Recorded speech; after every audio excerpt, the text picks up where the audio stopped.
Hello नमस्कार दोस्तों। तो कैसे हैं आप सभी। मैं आशा करता हूं आप सभी अच्छे होंगे। मैं आपका दोस्त फिर से हाजिर हूं एक और क्राइम की कहानी के साथ। दोस्तों आज की कहानी है पूनम नाम की एक लड़की की जो 5 साल तक रेप का शिकार होती रही। दोस्तों कहानी काफ़ी ज़्यादा दर्दनाक है। अगर आपका दिल कमज़ोर है तो इस वीडियो को अभी स्किप कर दीजिए। तो चलिए आज की इस कहानी को शुरू करते हैं।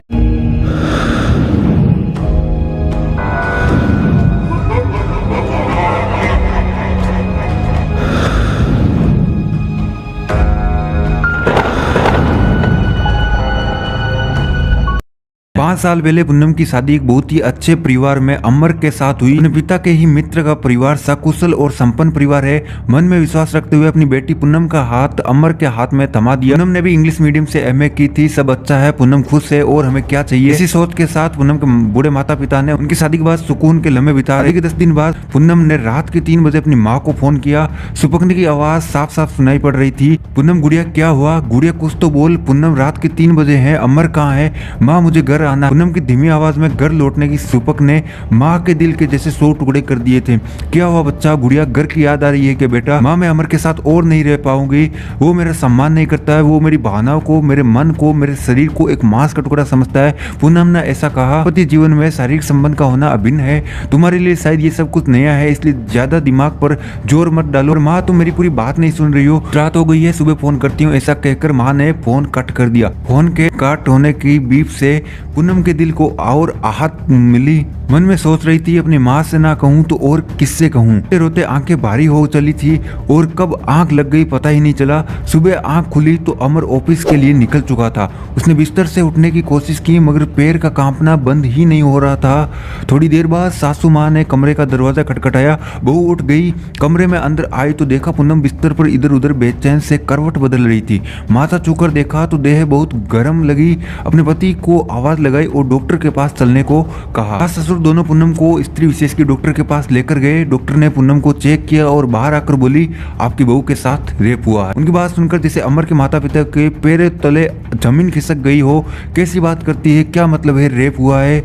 अमर के पिता गुस्साई आंखों से बोले और उठकर बाहर चले गए। चेकअप रूम में पूनम की खिसखिसाई बात साफ सुनाई दे रही थी। अमर की माँ ने डॉक्टर से कहा, मैडम देखिए अभी 10 दिन पहले ही मेरे बेटे अमर के और पूनम की शादी हुई है। खुशी का माहौल है घर में, ऐसे शब्दों का इस्तेमाल ना करें आप, विनती करती हूँ।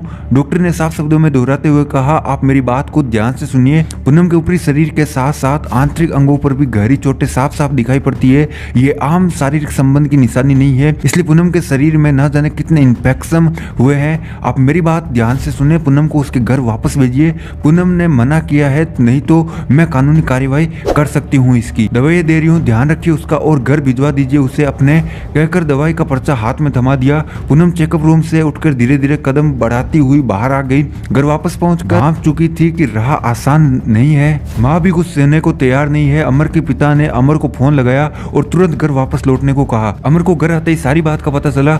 माँ पापा डॉक्टर के पास जाने की क्या जरूरत थी। जानते हो ना शहर में हमारे परिवार का कितना नाम है और क्या नाटक है। पूनम मुझसे बात नहीं कर सकती थी। अमर की यह बात सुनकर पूनम ने एक टुक बस अमर को चेहरा देखता रह गई और बोली, तुम सुनते भी हो, मुझे लगा बहरे हो। थप्पड़ मारने के लिए उठे हाथ को रोककर पूनम अपने कमरे में चली गई। बात पूनम के घर तक भी पहुंची मगर शादी के बाद रेप जैसे शब्द हर किसी के लिए बेमानी हो जाते हैं। वापस अपने घर लौटी तो कुछ महीने बाद अच्छाई और इज्जत का ढोंग रचकर अमर के परिवार वाले पूनम को वापस ले गए। कहीं ना कहीं पूनम मान बैठी थी कि बस अब कोई राह नहीं, मगर जब जब आहत होती तो माँ को फोन लगाती, फिर वही समझने बुझाने के बाद सब शांत हो जाता। बीते 5 सालों से पूनम यही सब झेल रही थी मगर सुनने वाला कोई नहीं था। कहने को अपने माता पिता का एक ही लड़की थी।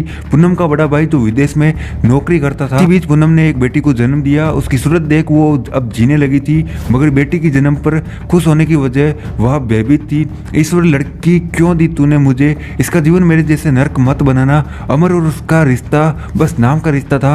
दिन पे दिन पूनम का स्वास्थ्य भी गिर रहा था। अब वो थक चुकी थी इसलिए कोई शिकायत भी नहीं करती थी। 5 साल बाद पूनम के भाई भाभी विदेश से लौटते ही सीधा वो पूनम के ससुराल जा पहुंचे। पूनम और उसके भाई राकेश का रिश्ता बचपन से ऐसे था जैसे दीपक से ज्योति का रिश्ता। भाई बहन का रिश्ता काफी अटूट था। घर की चौखट पर खड़े अपने भाई भाभी को देखकर जैसे पूनम खुशी से पागल हो ही जा रही थी। दौड़कर दोनों को गले लगी तो फूट फूट कर रोने लगी और बोलने लगी, भैया बहुत देर कर दी आपने, बहुत देर कर दी। बस यही दोहरा रही थी बार बार। पूनम के रोने की आवाज सुनकर अमर और उसके माँ बाहर बाहर आ गए और मुस्कुरा कर बोले, अरे राकेश तुम आओ आओ अंदर आओ। पूनम भाई भाभी 5 साल बाद तुम्हारे घर आए हैं, दरवाजे पर ही खड़ा रखोगी, ऐसा सासू माँ ने कहा। पर पूनम को जैसे आज कुछ सुना ही ना पड़ रहा हो। दोबारा आवाज ने ध्यान तोड़ा तो भाभी का हाथ पकड़कर बोली, भाभी मुझे घर ले चलो, मेरा दम घुटता है यहाँ रही तो ज्यादा दिन जी नहीं पाऊंगी। भैया तू हमेशा मेरी सुरक्षा का वादा करता था ना, मुझे इन राक्षसों से बचा ले, ऐसा पूनम ने अपने भैया भाभी से कहा। ऐसी बातें सुनकर राकेश की आंखें जर बरस रही थी।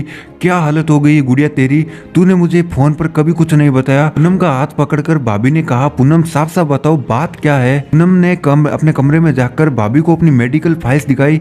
भाभी भी पेशेवर से डॉक्टर थी। रिपोर्ट देखते ही गुस्से से लाल चेहरे लिए बाहर आई और राकेश को पुलिस को फोन करने के लिए कहा। राकेश ने कहा, पुलिस को क्यों फोन करना है। तब भाभी रश्मि ने बताया कि पूनम के साथ पिछले 5 साल से मटेरियल रेप हो रहा है और ये एक क्राइम है, इसलिए पुलिस को फोन करो। ऐसा सुनते ही राकेश ने पूनम को गले लगा लिया और पुलिस को फोन किया। राकेश ने कहा, गुड्डो और अपना सामान पैक करो। गुड्डो जो कि पूनम की 4 साल की बेटी है, सामान पैक करो, हम इसी वक्त पूनम को लेकर जाएंगे और तुम लोग जाओगे जेल। उसके माता पिता की तरफ इशारा करते हुए कहा। जैसे ही राकेश और रश्मि पूनम और गुड्डो को साथ लेकर बाहर निकले वैसे ही पुलिस आ गई। आसपास के सारे लोग भी बाहर आकर देखने लगे।